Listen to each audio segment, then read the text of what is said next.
Somewhere along the path of awakening, perhaps, after a seismic spiritual revelation, or the quiet shattering of a personal identity, you felt the ground shift beneath you.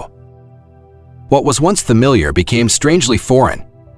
You pierced through the veil of illusion, saw the machinery of your patterns, the exhausting churn of your conditioning, the deafening noise of the world. And then came the silence. At first, that silence felt sacred, empowering even. Like stepping out of a burning building into clean, fresh air. For the first time in years, maybe decades, you weren't performing. You weren't hustling for worthiness. You could breathe. But slowly, subtly, meaning began to dissolve, not in some dramatic implosion, but like a quiet disappearance. As if your soul dimmed the lights on life and forgot to turn them back on. You stopped striving. You stopped reaching for the next milestone. You stopped chasing recognition, not out of despair, but in a kind of sacred exhaustion. A hollowing that felt strangely peaceful, but also unnervingly still. And then, the whisper began. A quiet, aching question. Why do I feel so empty now that I finally see the truth? This is the paradox no one warns you about. We're led to believe that spiritual awakening will ignite us with purpose, that seeing through illusion will make us burn with clarity. But for many, especially the sensitive ones, the seekers, the empaths, the inward travelers, it does something else entirely. It empties the vessel. It scrapes out all false motives until even desire becomes unrecognizable. And in that void, we confuse awakening with apathy. I recall a conversation with a dear friend, brilliant, spiritually attuned, fluent in the texts of Eckhart Tolle, Krishnamurti, Alan Watts. She had emerged from a long and agonizing dark night of the soul with crystalline insight. She told me she had finally seen through the illusions of identity, achievement, and external love. And yet, 2 months later, I found her lying in bed, staring at the ceiling adrift in a stillness she did not expect. I used to cry about not doing enough, she confessed. Now I don't care if I do anything at all. I thought awakening would set me on fire. Instead, I feel extinguished. Carl Jung spoke directly to this threshold. He described it as the sacred terrain between the collapse of the ego and the birth of the self. A liminal space terrifying in its quiet where motivation, once powered by persona and social approval, dissolves. What's left is the raw clay of what has not yet been shaped. This is not failure. This is individuation. The chrysalis stage of the psyche, where the caterpillar dissolves into formlessness before becoming the butterfly. It is the psychological death required for rebirth. But we must not mistake this void for regression. For in the heart of this emptiness lives a deeper, calla, quiet pulse of soul truth waiting to be heard. Not the motivation to prove, but the impulse to be. To move, not out of the need for recognition, but from inner resonance. This is not an article about despair. It is about the moment after awakening, when the old fuel dies, and the new source of energy is still forming. Jung understood that the privilege of a lifetime is to become who you truly are. The loss of motivation is not the end, it is the sacred beginning of living not as a mask, but as a soul. Long before spiritual awakening became a buzzword, Jung foresaw this strange and silent fog. He didn't romanticize it with mystical fireworks or endless bliss. He spoke with piercing clarity about the soul's descent into its own depths. Enlightenment, he once wrote, does not come by imagining figures of light, but by making the darkness conscious. And while those words may sound poetic, they carry a terrible truth. Real awakening does not crown you with ecstasy. It strips you. It unravels the scaffolding of the false self. It initiates a slow, sacred death, the death of who you believed yourself to be. The collapse is internal, but its reach is vast. Your former motives, ambition, achievement, recognition begin to dissolve. The timelines you followed, the goals that once pulled you forward, even the structures of identity that shaped your relationships and your work, they begin to fade, like mirages in the light of a deeper truth. Here's where the psychological nuance matters. Your ego does not vanish. It does not die. It simply becomes disoriented. The script it once followed has been burned, but no new script has yet emerged. The result is not laziness, not depression, but a profound spiritual limbo. You are no longer asleep, but you are not yet fully awake into what comes next. Jung called this then the great blackening phase of alchemy. The stage when the ego has been dismantled, but the self has not yet taken the throne. In modern terms, it looks like demotivation. In Jungian language, it is a holy pause deep in between, where the soul retreats inward to rewrite its myth. And yet, our culture fears this silence. We pathologize it, numb it, medicate it. Because we cannot comprehend a transformation that doesn't look like progress. We expect rebirth to be immediate, visible, and productive. But the soul works in seasons, not schedules. What you are experiencing is not regression. It is initiation. It is not dysfunction, it is sacred descent. And if you can bear this silence, if you can resist the urge to fill the void with distractions, you will one day feel a subtle stirring within you. Not the frantic pull of the old ambitions, but the grounded impulse of the self beginning to move. It will not demand. It will not shout. It will simply whisper, "Now live." This is not depression in the clinical sense, though it may share its shadows. It is the soul refusing to participate in a life it no longer resonates with, a quiet mutiny of the spirit. Jung believed this refusal was not a collapse, but the beginning of individuation, the sacred becoming of the true self. Most people never speak of this part, do they? The ache after the light. The silence after the revelation. We celebrate the awakening, the surge of clarity, the moment of breakthrough, but not the strange stillness that follows, the kind that feels as if someone has pressed pause on your life. But this silence is not empty. It is formative. And if you can learn to stand still inside it, to listen to what it asks of you, you may come to see that what looks like demotivation is actually the beginning of a deeper alignment. The world may tell you you're lost, unproductive, or falling behind, but Jung would say you are being reformed by something far more honest. If you've been drifting through the haze that follows awakening, staring into the stillness where your spark once burned bright, know this: you are not broken. You are undergoing a profound psychic shift that our culture has no name for. It is a metamorphosis so deep that it does not merely challenge your thoughts, it reconfigures the very architecture of your inner world. The ambitions that once lit a fire in your chest, the deadlines, the goals, the 5-year visions, the motivational mantras of hustle, they now fall flat. Not because you failed, but because the very structure that once housed your motivation is disintegrating. Jung foresaw this unraveling long before it was ever whispered on digital platforms. For most of your life, your energy came from the persona, the constructed self, the mask you wore to move through the world. That identity, the one who wanted to be admired, validated, applauded, was not a flaw. It was a necessary stage of human development. As Jung wrote, the persona is a system of behavior which is imposed upon the individual by the expectations of society. But when you awaken, you begin to see the mask for what it is, a performance. And the performance no longer compels you. You can't chase applause once you've seen that the stage is made of illusion. And so, the goals you once revered now feel foreign. They were written by a self that no longer lives in you. This creates an eerie silence within, like an actor stepping off stage and forgetting their lines, not out of confusion, but because the script no longer resonates with the soul. You feel aimless not because you've lost your direction, but because you've shed the identity that required a destination. You didn't lose your drive. You outgrew the fuel that once powered it. What stirs within you now is not absence, but a sacred pause, a quiet void preparing to be filled by something truer. Something no longer forged from performance, but from presence. The ego pushes. The soul waits. And in that waiting, something holy begins.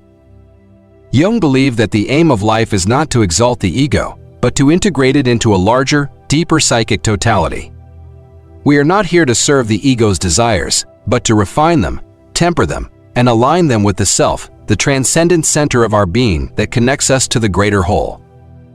He called this process individuation, the lifelong journey of moving from fragmentation to inner unity. not to become the self that is praised, but to become the self that is real. The self, unlike the ego, is unconcerned with approval or performance. It is not driven by ambition, but by alignment. Its only desire is to express what is true. And so, after a spiritual awakening, the psyche begins a sacred recalibration. What once felt exciting now feels hollow. Your system begins to reject everything artificial, forced, or inauthentic. That includes careers built from insecurity, relationships based on roles, even the vision board you crafted from your old self's fear of not being enough. This inner purification often feels like liberation and disorientation at the same time.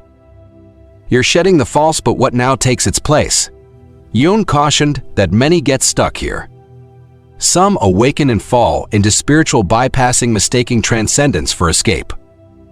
They float above life, call everything an illusion, and convince themselves nothing matters. But detachment is not the same as disconnection. The self does not want you to disappear from the world. It wants to inhabit it through you. It seeks not withdrawal, but embodiment. And yet, before that embodiment, there is a threshold, a gray, uncertain in-between. Jung described it well, though few recognize it when they are living inside it. It is the space after awakening, the void that comes not with bliss, but with bewilderment. It doesn't look poetic. It doesn't trend. It looks like sitting quietly while the world speeds past, unable to explain who you are becoming. Jung would say, you are not failing, you are in between. You have stepped out of the ego, but the self has not yet become your foundation. This liminal space is not a mistake. It is initiation, a descent into the unknown that modern culture has no patience for. Stillness is misdiagnosed as laziness. Pause is confused for paralysis. And so, you begin to judge yourself, and that judgment becomes the very wall that blocks the transformation. But if you can resist the urge to fill the silence, if you can let go of the constant need to fix this phase, you will discover that the silence is not your enemy. It is the womb of your becoming. The world will tempt you to run back to the mask, to reignite old ambitions, to chase recognition, to be someone again. And perhaps, for a while, you will. We all do. But once the illusion is pierced, the return is never complete. You will always feel that pull back toward what is real. And when you finally surrender to it, you'll see that the pause was not a void after all. It was a bridge. The energy your soul is calling home is not the frantic current you once swam in, nor the restless tide of external validation. It is slower, deeper, almost imperceptible at first. This phase you are in is not collapse, it is chrysalis. The world might look at your stillness and see stagnation, but they cannot feel the quiet architecture being rebuilt within you. The truth is, you are in one of the most sacred stages of human transformation. If you can remain here, if you can resist the urge to rush back into busyness or retreat into familiar patterns, you will start to sense it, the faint, steady pulse of something more honest than anything your ego ever chased. The self is not loud. It does not shout to compete with the noise of the world. It moves with a quiet constancy, waiting for you to trust what cannot yet be named. Carl Jung had a word for this sacred reversal of energy. Enantiodromia, the phenomenon where a thing, when taken to its extreme, transforms into its opposite. And nowhere is this more evident than after a profound awakening. You move from the manic striving of the ego, I must do everything, to the hollow stillness of the soul, why do anything at all? This pendulum swing is not a sign of failure. It is balance asserting itself. The psyche, long imprisoned in performance, finally collapses into rest. This descent into stillness is not pathology. It is initiation. In the language of myth, it is the archetype of the hermit, the withdrawal from the world before rebirth. It is the sacred cocoon where the caterpillar dissolves into formlessness. No longer a crawling self, not yet a flying one. This goo phase is unstructured, undefined, unproductive by every modern standard, but it is essential. For in this state, the psyche undergoes an alchemical transformation. And transformation, Jung reminded us, does not begin in the light. It begins in darkness, not in bypassing discomfort, not in good vibes only, but in descent. This is where modern spirituality often loses its depth by glamorizing awakening while avoiding its crucifixion. Jung insisted that the shadow, those rejected, uncomfortable, unconscious parts of ourselves, is not an enemy to escape, but a teacher to integrate. Shadow work is not advanced spirituality. It is the very foundation of becoming whole. When you enter this state of nothingness, the unconscious begins to resonate not as a villain, but as a messenger. All you once repressed, your grief, your rage, your unmet needs, now has space to surface. And because the ego no longer controls the stage, these parts finally come forward to be heard. The ego, of course, panics. It wants action, clarity, identity. It demands a plan, a purpose, a name tag. But the self whispers, let go. I am forming something deeper. Here lies the real work, not in achieving, but in surrendering, not in knowing, but in witnessing. Your psyche is not malfunctioning. It is metabolizing years of noise, illusion, and false striving. It halts your ambition, so you have no choice but to sit with what you've buried. And in that stillness, what feels like a haunting void, something unexpected happens. You begin to remember. At first, it is faint, a stir, a hum, a subtle pulse within. Then, slowly, a new kind of motivation arises, not like the old. It is not born of anxiety. It does not rush or roar. It moves like a quiet certainty, a soul-led impulse to act, not because you must, but because it would be a betrayal of truth not to. Jung called this the emergence of the self, not as a lofty idea, but as a living compass. It does not chase, it calls. And what it calls you toward is not conventional success, but wholeness. When you cross this threshold and truly inhabit the silence, you begin to see stillness not as stagnation, but as a sacred pause. You realize the inner night you walked through, where no voice called and no light guided you, was not empty. It was preparing the ground. And now, something ancient stirs. Not as lightning, not as trumpet blast, but as a quiet invitation. This is the first whisper of the self, not in words, but in feeling. Jung called this the symbolic life, a way of living no longer ruled by ego or convention, but guided by the deeper forces of the soul.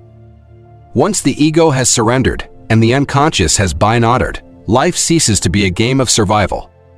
It becomes an unfolding of meaning. And here's the paradox.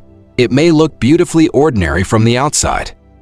When the self leads, you no longer hustle or respond. You are not driven by the fear of missing out, but by the quiet conviction of inner alignment. Clarity is no longer a prize to be chased, but a presence you recognize when it arrives, often dressed in simplicity. Living from the self does not mean perpetual certainty or boundless energy. Fatigue, doubt, and grief still pass through. This is the texture of human life. But something fundamental changes. The chronic ache of self-betrayal disappears. You stop performing a version of yourself no longer fits. You create even when no one applauds. You say no even when yes is expected. You follow wonder instead of ticking boxes. You choose peace over performance. And no, this is not inertia. It is a new kind of fuel, not adrenaline, but alignment. Not pressure, but presence. What you are learning is the art of moving only when your soul says, now. This is the energy your soul calls home. Jung called this living symbolically, not as an escape into some gauzy fantasy, but as a homecoming to the soul. It is a different way of inhabiting your own life. You start to trust the language that doesn't speak in sentences, the murmured dialect of dreams, the instinct that rises from your gut, the imagery that appears in moments of reverie, the strange but undeniable precision of Raitra. Synchronicities. Your life shifts from being a one-way broadcast, a monologue shouted into the indifferent void, to an ongoing dialogue with the unseen forces that move beneath the surface of things.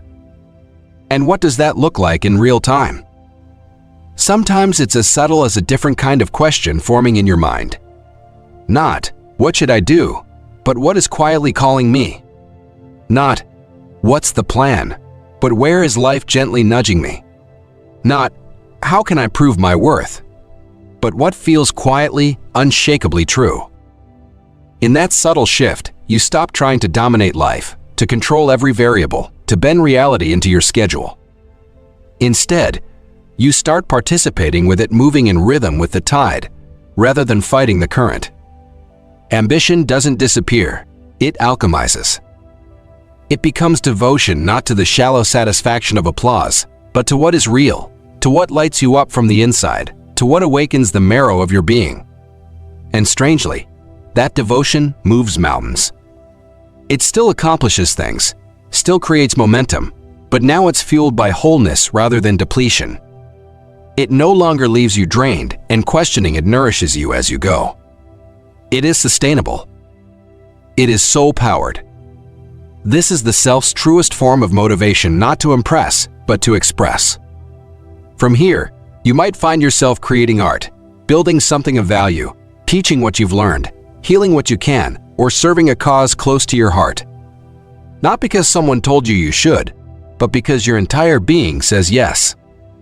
So if you've been wondering where your spark went after your so-called awakening, remember it hasn't vanished. The old fire, the one that burned with anxiety and urgency, has burned away so a deeper flame could emerge. And this flame is different. It will not flicker in the storms of the world. It is quiet, but unwavering. Jung never promised that the path of individuation would be easy, only that it would be rich in depth, in meaning, in the strange beauty that comes when you are finally living in alignment with your soul. If you are here, reading or hearing these words, then you are already walking that path, even if you feel lost at times. This is not the end of your awakening. This is the beginning of your becoming. If something within this message stirred you, if even a single word mirrored a feeling you have not yet named, let your voice be heard. Have you ever encountered a soul whose presence felt like home? Or are you still walking that sacred, solitary road back to yourself? Your story, however incomplete, might be the lantern that lights someone else's darkness, the very sign they didn't know they were searching for. And if someone you love is silently wrestling with the illusion that love must hurt, that self-abandonment is the price of connection, or that peace is something they have to earn, share these words with them. Remind them, real love will never demand that you shrink. True connection will never require the sacrifice of your soul. The most vital relationship you will ever form is the one with your own inner truth. Until that truth is solid beneath your feet, let your most intimate relationship be the one you cultivate within. That is the foundation. That is the home. And from that wholeness, all things real are born. Here in this space, we journey far beneath the surface into the hidden architecture of the psyche, into the whispers of the unconscious, into the ways every relationship mirrors our evolution. Your presence here matters. Your questions, your wounds, your voice, they are not only welcome, they are essential. So thank you not just for showing up to these words, but for showing up to yourself. For doing the quiet, sacred labor of remembering who you truly are. And always remember, when the right person crosses your path, your soul will recognize them not through fear, not through longing, but through an unshakable peace. And until that moment comes, walk in devotion to your own becoming. Everything real will meet you there.